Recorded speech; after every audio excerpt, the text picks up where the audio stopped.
Wednesday season 1 ಅಲ್ಲಿರುವಂತ dance ಯಾವ level ಅಲ್ಲಿ ಹಿಟ್ ಆಗಿತ್ತು, ಜೊತೆಗೆ ಯಾವ ಲೆವೆಲ್ ಅಲ್ಲಿ ಫೇಮಸ್ ಆಗಿತ್ತು ಅಂತಾನು ಕೂಡ ನಿನಗ್ ಗೊತ್ತು. ಇವಾಗ ಸೀಸನ್ 2 ಸ್ಟೋರಿ ಮಾತ್ರ ಜಿಂಗಲ್ ಅಲ್ಲ, ಅದೇ ಸ್ಟೋರಿನ ತಗೊಂಡು ಟ್ವಿಸ್ಟ್ ಮಾಡಿ ಕೊಡೋದಿದೆಯಲ್ಲ, ಏಕ್ದಮ್ ಖಡಕ್ ಚಾಯ್ ಬಿಸ್ಕೆಟ್ ಒಂದಿಲ್ಲ ಅಷ್ಟೇ. ಸೀಸನ್ 1 ಅಲ್ಲಿ ನೆವರ್ ಮೋರ್ ನ ಮಾನ್ಸ್ಟರ್ ಗಳಿಂದ ಕಾಪಾಡದ್ಮೇಲೆ ಇವಾಗ ಆಗಿದ್ದಾಳೆ Wednesday Adam super hero, celebrity, autograph, videograph, photograph ಎಲ್ಲ ಫ್ರೀ. ಇನ್ನು ಸೀಸನ್ 2 ಗೆ ತಮ್ಮನ್ ಜೊತೆ ರಿಟರ್ನ್ ಆಗಿ ಬರ್ತಾಳೆ, ತಿರ್ಗಾ ಹೊಸದನ್ನ ಕಲಿಯೋದಕ್ಕೆ, ಇನ್ವೆಸ್ಟಿಗೇಷನ್ ಮಾಡಿ ಸೆಕೆಂಡ್ ಟೈಮ್ ಹೀರೋ ಆಗೋದಕ್ಕೆ. ಇದೇ ಸ್ಕೂಲ್ ಒಳಗಡೆ ಮತ್ತೆ ಕೊಲೆಗಳು ಮಿಸ್ಟ್ರಿಯಾಗಿ, ಅದುವೇ ಕಾಗೆ ಬಂದ್ ಸಾಯಿಸ್ತಾ ಇರೋದು. ಕಾಗೆ ಈ ಕೊಲೆಗಳನ್ನ ಈ ಕಾಗೆ ಕೈಲಿ ಯಾರು ಮಾಡಿಸ್ತಾ ಇದಾರೆ, ಯಾರು ಇರ್ಬೋದು ಇದರಿಂದ mastermind, masterpiece. Mystery ಕೊನೆಗೂ ರಿವೀಲ್ಡ್ ಆಗಲ್ಲ.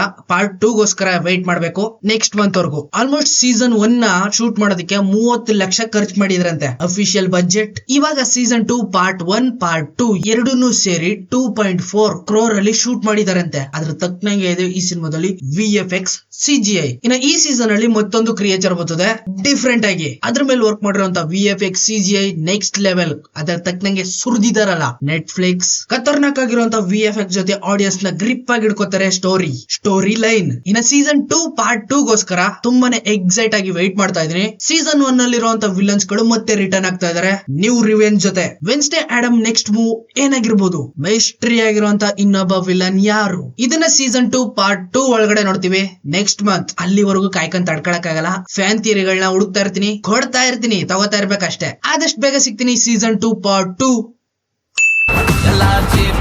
ಎಲ್ಲ